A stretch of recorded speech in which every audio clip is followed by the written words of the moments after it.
Денеска во просториите на Ракометната федерација на Македонија беа извлечени групите пред стартот на новата сезона во женската лига.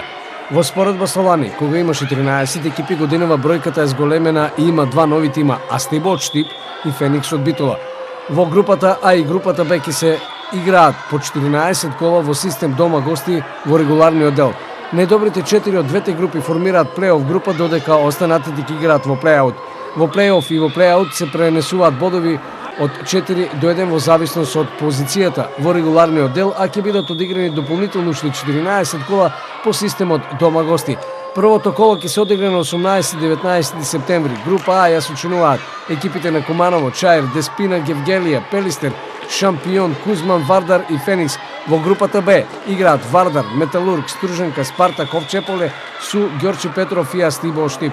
Во првото коло се состануваат екипите на Феникс против Чаир, Шампион против Куманово, Пелистер Кигар против Гевгелија, Кузман Вардар против Деспина, Ѓорче Петров против екипата на Вардар, Металург Кигар против Спартак, а Овчеполе Су ја дочекува екипата од Штип, екипата на Астибо.